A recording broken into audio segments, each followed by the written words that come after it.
Welcome back to Deep Diving Divas, where it's never too late to dive in. I'm Nancy Fox. And I'm Elaine Doran. Today's episode might just change how you think about healing and why sometimes our body doesn't respond the way we expect it to. Elaine, what if the reason you haven't healed has nothing to do with your diagnosis and everything to do with your bodies or what your body's actually holding on to? Today, we're talking about the emotional and the energetic side of disease, the part most of us were never taught to look at. Our guest today is Jacquie Nemor, and she has had a long and varied career. She was a court reporter for 25 years, and she got her master's degree in healthcare administration. And she's a trained healer. And Jacquie believes that true healing happens when your mind, body, and the energy come back into balance. One of the things that she does is she helps people release the emotional and energetic blocks so the body can do what it was designed to do, and that is to heal itself. This is going to be a fascinating story, so let's dive in with Jacquie. Yes. Hey there, friends, it's Nancy and Elaine. They're the Deep Diving Divas, it's quite a name. They're diving deep into the things that matter most, from friendships to family and so much more. Join them each week for a splash of fun. Jacquie, welcome to Deep Diving Divas. We are so glad you're here. Thank you so very much for having me. You know, Jacquie, it's so great to have you, especially because we are together in our writing class at the Wallace here in Beverly Hills, California. And, you know, you and I have had a chance to talk sometimes just privately after class. And I found out through digging, doing a little deep dive with you, that you are a healer. And I just thought that is something that I really want to share with everybody. So we're going to get started. I'm so excited. Okay. And Jacquie, before we really dive in, I have a question for you, and excuse my ignorance, but I think I'm not speaking alone. I don't know what a healer means. What is a healer? Well, there are different types of healers. There are energy matrix healers. There are remote healers. There are psychic healers. I use my hands and I do air healing, which is burping, coughing, sneezing, yawning. Huh. And so what does it mean, though, to heal? What is it that you... How I explain it, it's to exchange the energy. I like to release the old blocks and patterns and allow the new energy to come in. Some people are healers for physical, which I do, and others are mental, spiritual healers. So there's just a vast variety. It's like if you go to the medical doctor, you don't have to go for one certain ailment. Right. Okay. So it's a complicated question, but thank you for, enlightening us. You know, looking at your bio, and we shared it with everybody, you do have a strong background in traditional education and in healthcare.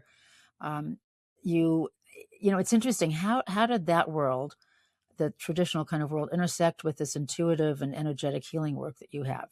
Is there any connection between what you've done in the past and now? I would say no.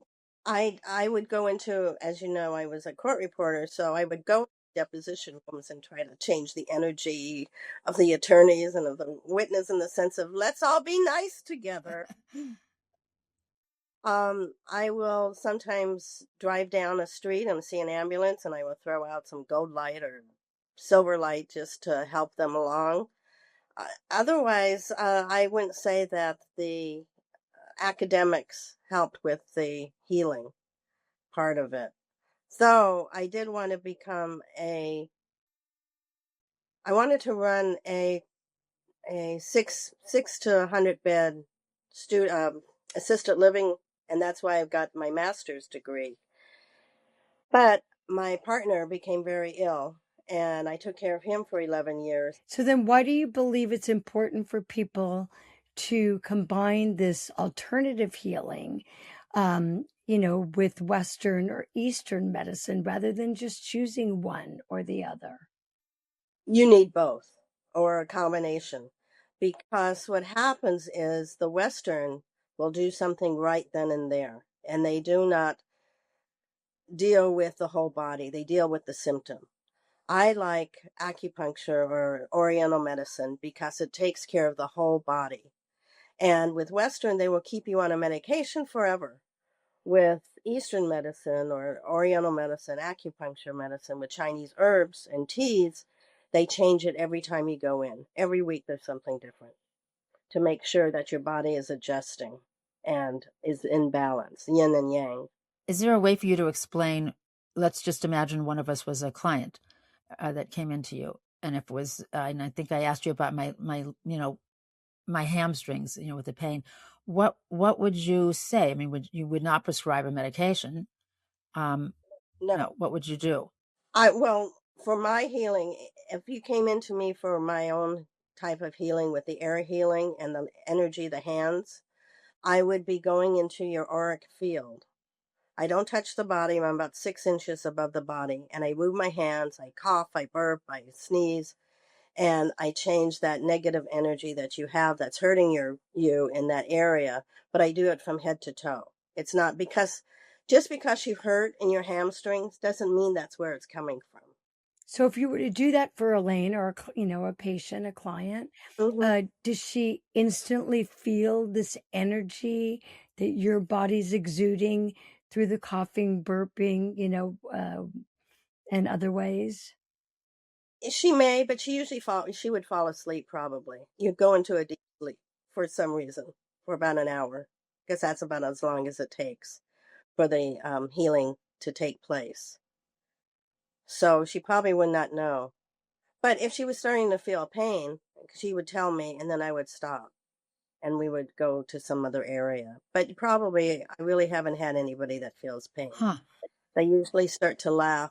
If you cry, you're going to come out laughing. What are you sending? I mean, try and take us, if we were taking a trip with your healing, where would it be going in the body, and what would you be doing? I'm connecting with source. I'll call source energy, universal energy. You want to call it God's energy, whatever you want to call it. It's invisible. I am just a conduit. I am a vessel that the energy comes through into my hands and out my hands. And my burping, Right. I should say. That's interesting. And why, so are there healers that do similar healing to you that don't do the burping or the, were you coughing? Like, why does that happen to your body when you're trying to heal somebody else's? That's a very good question. There are many, many, many different healers. There's energy matrix healing. There's remote healers who don't cough or burp or anything else that I do. I am the only person that I know that does this, because I'm a shamanic healer that uses my hands. So for some reason, I came into this earth plane doing that. Well, would you explain it ahead of time? Because, by the way, it makes complete sense. I mean, but let's say I was coming to you and I didn't know this. Do your, patients feel a little off, or you explain it up front and you tell them this is how my body reacts? Exactly. I have to, because people think it hurts me. It doesn't hurt me at all. I don't feel anything. I don't see anything or think anything. Like I said, I'm just a conduit. So it doesn't hurt me at all. So can I ask you, and was there a specific moment or experience that confirmed that you, in fact, are a healer? I mean, when my partner was very ill and I took care of him for 11 years, and I used my hands and it was amazing how the intuitive part of me came out. When a doctor was supposed to come in, they were going to discharge him. And I said, no, there's just no way he can be discharged. He's flat on his back. He can't come home. Another doctor happened to come in, or I would see a doctor at the elevator. I mean, it was always perfect synchronicity that would happen. So I knew there was something out there that was pulling that person or that energy or that life force, I'll call it, in. Well, that's interesting, because when you discovered this, taking care of your long-term partner, you've said to us that we're all healers in some way, and we can heal our own bodies. What does that mean in practical, everyday terms? If you want to hum, you can heal yourself humming. the vibration. If you want to think something positive, think of yourself well. Don't think of yourself as ill. Think of yourself as already running and singing and dancing and well, because it's all vibration. All we are is energy. And we want the love frequency is what we want. That's the highest vibration. So I want to say, love yourself. And if you can't even do that, at least respect yourself and hug yourself. But we are just energy. So why not? Why should we be ill? Honestly, we have cells that change every day and trillions of cells. Maybe some cells change in a week or some cells change in a month. Why should we be ill? We should not be ill. It's all our emotions that are handling it, or it's stress that are making us ill. So let's get rid of all of that and believe and see ourselves well. I mean, do you think that people are meant to get sick? Because I wonder, whatever you believe in, whether it's, whatever your belief is, I always say, why can't you? It's fine. We understand we're going to have to move on. It's time to pass. We've extended. That's it. So why can't we just all die at a certain time, but not have to be sick? Because not everybody has to be sick. So why is it those people have to be sick for so long and be in pain? Because that's how we learn.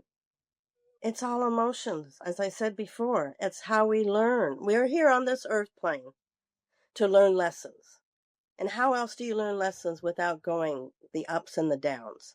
If we was just on a flat scale, you wouldn't learn anything. I mean, I believe in reincarnation. I believe that we come from some other universe or galaxy, and we are just in the physical form to learn what we've learned in the other places we came from. And so we have to have the pains and the happiness. Otherwise, we wouldn't know the difference. If you were just on an even keel, how are you going to learn? Well, it's interesting because the other thing you do is you describe then disease as dis-ease. It's got that little hyphen in between in the body. Right. So explain to us that concept. I find it fascinating. It's the body saying we're not at ease, EASE. We're at dis, DIS, instead of being in ease. So the dis is the part that our emotions, again, I'm back to the emotions, our stresses are affecting our body's health. And I don't know how else to explain it in the sense of we're not allowing our body to stay at a higher vibration. So the dis is when you drop down. If you have fears, that's a very low vibration. If you have worry, that's an extremely low vibration. We have no worry. Okay, how does worry help you, the other person? It doesn't. By the way, Jackie, let me step in. My favorite thing, I even started it with my two kids when they were young. Because I told you before we started airing, I'm the eternal optimist, and Elaine said you are too. So if you're that kind of person, what I would say to people, my kids, my husband, look at if worrying changed the outcome. I say worry up a storm, and if it changes the outcome for the good. But guess what? It never does. So why would you waste that energy on worrying when it's that part's out of your control? Go into action mode. Yeah. Nancy, that's perfect. Thank you. You are right. Congratulations. Yes. Yeah. So, well, it serves me well. It really does, because it's not like, look at, we're all dealt, challenges, health issues, whatever, but it's how you process it. So I think I'm kind of aligned with you, Jackie. I like, I'm not a healer. I don't think of myself as a healer, but but those are my philosophies of life. You taught your children that. Yeah. You are a healer. We're all healers again. It's just being in a positive vibration, a positive frequency, a higher vibration. And that's love. Love is the highest vibration. And that's how we heal. If we love our doctor, we probably heal faster. Oh, I love that. So you're saying change the switch, change the narrative, Yes. Well, absolutely. Jackie, they say once you go into the doctor's office, you're already 80% healed. That's why you go in. You know what happens? You go into the doctor and you can't remember where the pain was, or they say, "What? I don't know. I can't feel it now." So it's so weird. But Jackie, what about I got two thoughts. One is we should be taught this as we're growing up, not as something, not as a religious kind of thing or something, but part of a biology class or something. We all had to take biology and physiology and blah, blah, blah, just to understand, the pros and cons, or that we are energy. I think it's taken many of us many years, and I've only realized in the last few how we are just really we're just a big piece of energy, electrical energy running through our body, and everything's running on electricity. Don't plug us in, because we are filled with electricity. But one of the things you said is you do believe that disease doesn't happen overnight. It can take years. Correct. So why is that important for people to understand? Because I think it's very important for people to understand that it just didn't happen. And I believe it takes 30 years for a major disease to take place. I mean, I can give you some examples. Like my father was wounded in World War II with shrapnel in his left upper thigh. 30 years later, I'm sure it was to the date, he developed multiple myeloma, a cancer in that exact area. Yes, he was able to live with it for 3 years, and this was way before all the new drugs came out. In fact, he was the guinea pig at that time. But 30 years later, for myself, I had melanoma on my scalp. And it was 30 years after I took a metaphysical class. Now, the doctors say, oh, it's from the sun. No, it wasn't from the sun. It was from my metaphysical class, because I remember one of the classmates said, you got a green orb that just went into your head. And it was right there. And it was 30 years earlier. Oh, my goodness. So, I mean, somebody can say something to you or look at you funny from way back when. And it's going to do because you keep eating it. It's subconscious, but it's there. And you keep thinking. You may think about it. You may not think about it. So now that you know this, and looking back, what would you have done 30 years ago? What do you know today that you would have done to change that narrative? It wasn't supposed to change. It was supposed to happen. Really? Yes. We come in to learn lessons. I was supposed to go through that. Do you want me to get really airy-fairy? Yeah. I will get airy. In a few minutes, because we don't have much more time. Tell us a little airy-fairy. I believe that we contract when we're going to be born. We contract who we're going to marry. We contract who our best friends are. We contract when we die, the date we're going to die and how we're going to die and the lessons we have to learn. It's all done before we come into the physical body. That's my belief. Wow. So that's pretty profound. Yeah. It is. But we won't know till we cross over again. Yes. So okay, Jacquie, it's so enlightening. So if anybody out there would like to get in touch with you or even sign up for a session, how can they find you? I have a website. It is tarotjackie.com, but let me spell it. TAROTJACQUIE.com. Elaine and I are so fascinated with the humming, and we want to start healing today. Yes. And so walk us through as we're leaving this segment with you. Help us all. Okay. How can we hum? You can just hum your favorite song, or just Do we need to breathe in? Breathe in? Just hum however you want to do humming. Thank you, Jacquie. Very enlightening. Class. It was wonderful. Thank you. Thank you very much. Oh my goodness, this was really enlightening. And I don't know, I never thought of myself as a healer, but what I really liked, the most important message I got from Jacquie is really to focus on positivity. Don't give negative energy any life, because you do bring it in, push it out. Don't bring it in. Nancy, what I learned really is that love is the highest form of healing. That is really, when you have to think about it, literally just pour a whole lot of love through your body. And that's what's going to heal you. And all those negative thoughts we talk about, we are basically an electrical outlet. So that's what we need to go with. And I learned a lot, because I've always felt that there was some mysterious part about our lives that we don't really understand. Anyways, yeah, and we're going to keep on humming because I do love that too.